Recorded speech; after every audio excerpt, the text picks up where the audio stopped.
Thank you, everybody, for coming to the Aaron Torres Podcast YouTube page. I do have one quick favor before we get to the video that you came here for, and that is very simply this. You see that little red subscribe button below this video?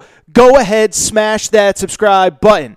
It really does help me. It really does help this channel grow and my audience grow. So go ahead and hit that red subscribe button. And now, here is the video that you came here for. One other really quick story. I don't think there's a ton to peel back here, but I did want to at least reference it. We've been talking about Michigan and Jim Harbaugh basically since the first week they played, right? They beat Minnesota, and I was the guy. I'll admit it, was wrong on this one too. I'm wrong a lot today. It's wrong Torres. Torres Tuesday, totally wrong on everything. But, you know, when Harbaugh crushed Minnesota in that season opener, I kind of said, like, man, like, this guy needs a little bit of credit. Like, he just beat a top 25 team on the road. Well, it turns out Minnesota's terrible, and it turned out Michigan is terrible. It turned out, frankly, that Minnesota was the worst team that they could play. But we've been kind of talking Harbaugh more or less pretty much every episode of this show, when they played Indiana, when they played Michigan State, when they played whoever. And it came full circle on Tuesday because last week after they canceled the Ohio State game, there was thought that they would return for this final game of the weekend. And instead, Michigan announces that they have canceled their final game of the regular season against the University of Iowa. And it's really interesting, and it's kind of a crazy time frame because Harbaugh actually spoke publicly on Monday and said that while the game was canceled on Saturday, the facility was open, there were players working out on Thursday and Friday, and that on Sunday they had, quote, a very spirited practice. So to go from Sunday, a spirited practice, Monday you have the press conference, Tuesday you cancel, just a crazy, weird, bizarre timeline. But I will say this did come from the AD. And the AD said they actually would have had less players this week than they would have had last week at Ohio State when they elected to cancel that game. He said upwards of 50 players would have been missing because of either COVID, contact tracing, or injury, and they can't play the game. And so because of it, Michigan's regular season is over. No doubt that it is a disappointing, bizarre, weird regular season in which they went 2-4. They won their first game. And then in their next 5 games, they had one win, which was a double overtime victory against Rutgers. And other than that, really don't have much to celebrate or talk about. But the season is over. We're unsure if Michigan is going to pursue a bowl game, but the players are going home after the semester for a few weeks. And it appears as though we're just at an interesting point with Michigan, right? Because a million different things could happen. First of all, does Harbaugh come back? Does he not? Which we'll talk about in a minute. Do they play in a bowl game? Do they not? Do they have to have a coaching search? Do they not? But all we know right now is the game is canceled. The season's over at 2-4. So instead of trying to figure out what is the next step, let's try and figure out what is the next step. And what I will say is this.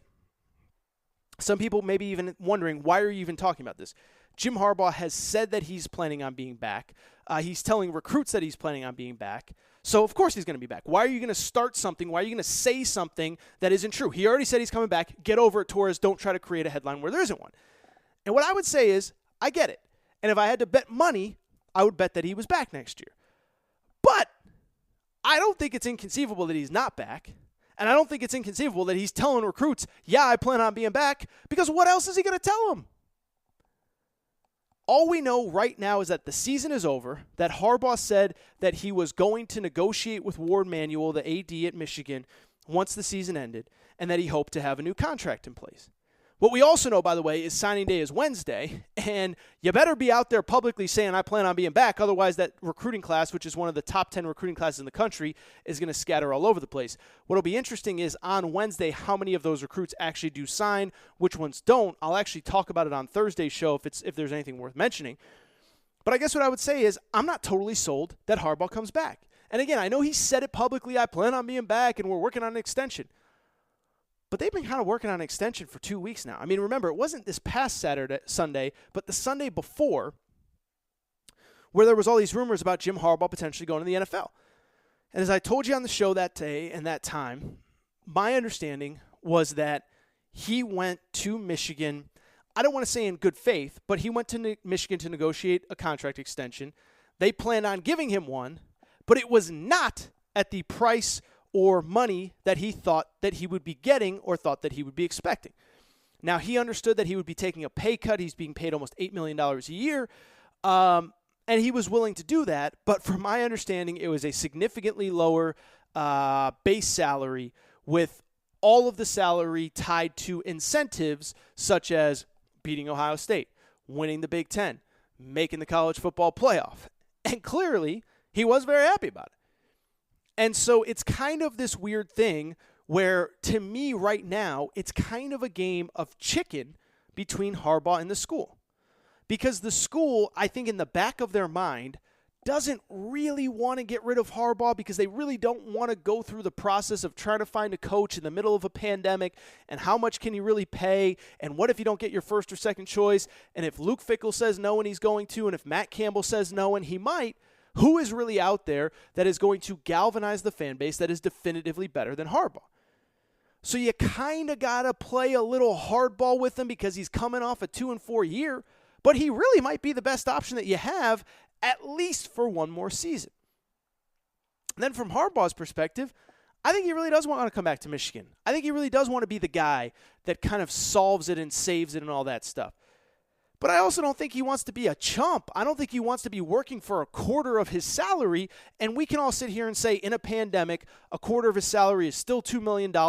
Hundreds of thousands of people have lost their jobs.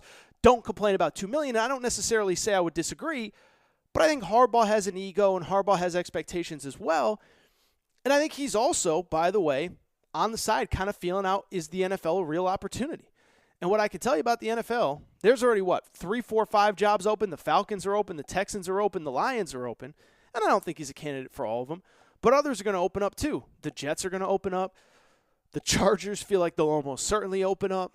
The Bears feels like it's going to open up. And so he is going to have options. And so all I'm saying is, I know we got this headline of, I plan on being at Michigan. I'm not saying you're not right, Jim Harbaugh. I'm not saying you're lying. I'm not saying you're going out of your way to lie. I'm just saying I don't know if I really believe it, and I don't know if I will believe it until an official announcement has been made about an extension being signed and Harbaugh's officially coming back. But I will say we should get some clarity, you would think, in the coming days with National Signing Day coming. And again, Michigan having a top 10 recruiting class. And if he can lock those guys in and keep them there, at least you have a little something to build on for the future. We will see, but it's a fascinating scenario, and I do not think this thing is even close to being done. All right, I think it's time to get out of here. I'll throw it to Nick Coffey here in a minute. But what I would say is fun show. First of all, fun show. I will be back Thursday. We'll do a fun kind of weekend preview with all of the conference championship games, all of the playoff scenarios. Fun episode of the Aaron Torres Sports Podcast on Thursday, so go ahead and look out for that. Nick Coffey in the meantime.